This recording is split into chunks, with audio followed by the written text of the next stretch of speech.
শিলিগুড়ি শহরে multilevel parking ও regulated মার্কেটে জল জমার সমস্যার সমাধান সহ শিলিগুড়ি শহরের একাধিক সমস্যা সমাধানের লক্ষ্যে শিলিগুড়ি সংলগ্ন ফুলবাড়ির উত্তরকন্যায় উত্তরবঙ্গ উন্নয়ন দফতরের মন্ত্রী উদয়ন গুহকে স্মারকলিপি প্রদান করলেন শিলিগুড়ি বিধানসভা কেন্দ্রের বিজেপি বিধায়ক শঙ্কর ঘোষ। সোমবার বিকেল আনুমানিক 4:30 নাগাদ উত্তরকন্যায় সাংবাদিকদের মুখোমুখি হয়ে বিধায়ক শঙ্কর ঘোষ বলেন যে মানুষের কাছে সরাসরি পৌঁছানোর জন্য একটি কর্মসূচি আমি গ্রহণ করেছি, যার কারণে শিলিগুড়ি শহরের বিভিন্ন ওয়ার্ড ঘুরে যে সমস্ত সমস্যা এবং অভাব অভিযোগের কথা শহরবাসী বলেছেন, সেই সমস্ত অভাব অভিযোগকে একত্রিত করে এদিন মন্ত্রী উদয়ন গুহকে স্মারকলিপি হিসেবে প্রদান করলাম।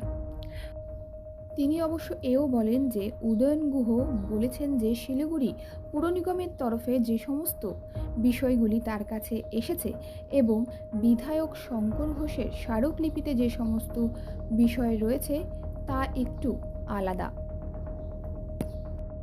এবং আমি আপনাদেরকে বলতে চাই যে আপনারা জানেন শিলিগুড়িতে আমি একটি কর্মসূচি করি, সেটা হচ্ছে সরাসরি সংবাদ।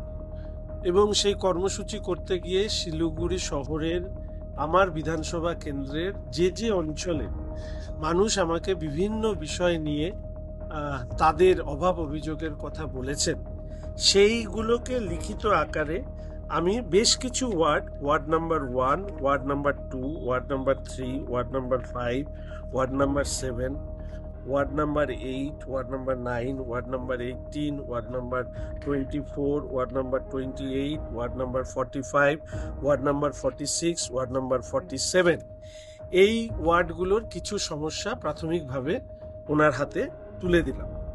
এর সাথে দুটো কাজের জন্য আমি অনুরোধ করেছি, সেটা হচ্ছে আমাদের মাল্টিলেভেল পার্কিং সিস্টেম এবং শিলিগুড়ি রেগুলেটেড মার্কেটে জল নিকাশির ব্যবস্থা সুন্দর করা। এই কাজের প্রস্তাবগুলো আমি বিভিন্ন দপ্তরের মন্ত্রীদের কাছে ইতিমধ্যেই দিয়েছিলাম। যে দপ্তরের থেকে, সেটা নগর উন্নয়ন দপ্তর হোক, বিপণন দপ্তর হোক, বিভিন্ন দপ্তর থেকে যে সহযোগিতা আমি আশা করেছিলাম, 4 বছর হয়েছে, অন্তত প্রত্যাশিত সহযোগিতা পাইনি। তারপরেও আমি মনে করি যে আমাদের শহরের মানুষের দাবি যথা জায়গায় পৌঁছে দেওয়ার কাজ আমাকে জনপ্রতিনিধি হিসাবে করা দরকার। ঘটনাচক্রে আমি একদিন উত্তরবঙ্গ উন্নয়ন দপ্তরের মাননীয় মন্ত্রী তার একটি বক্তব্যে উনি বলেছিলেন যে শঙ্কর তো আমাকে বলতে পারে। তো সেই বক্তব্য শোনার পরে আমি ঠিক করি, সব জায়গায় হতাশ হলেও হাল ছেড়ো না বন্ধু বলে একটি কথা আছে, ফলে আমি আমার মতন করে ওনার কাছে এসে এই দাবিপত্রগুলি তুলে দিই এবং আমি আশা রাখি উনি অত্যন্ত মনোযোগ দিয়ে শুনেছেন। ওনার দপ্তর কি কাজ করছেন সেই কাজও তিনি আমাকে বললেন এবং আমিও আমার যে কাজগুলো আছে সেটার সাথে উনি পরিষ্কারভাবে বললেন যে কাজগুলো কর্পোরেশন থেকে এসছে তোমার সাথে তার একটু পার্থক্য রয়েছে। সেটা থাকবার দুটো কারণ আছে। সেটা হচ্ছে যে উদয়নবাবু যেভাবে বলেছেন যে ও তো আমাকে বলতে পারে, তো আমি মেয়র সাহেবের কাছে এগুলো তুলে ধরতাম, কিন্তু মেয়র সাহেব অত্যন্ত ব্যস্ততার কারণ, তার বিভিন্ন ধরনের আনুষাঙ্গিক চর্চা ইত্যাদি কলা ইত্যাদি নিয়ে ব্যস্ত থাকার কারণে উনি আমাকে সময় দিতে পারেন না।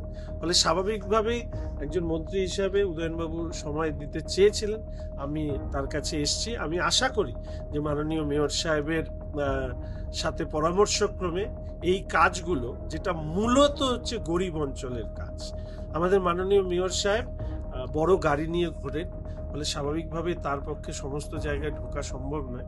যে জায়গায় উনি যেতে পারেন না সেই জায়গায় আমি পৌঁছানোর চেষ্টা করি। ফলে পৌঁছতে গিয়ে যে অভাব অভিযোগগুলো আমি পেয়েছি সেগুলো প্রথম পর্বে আমি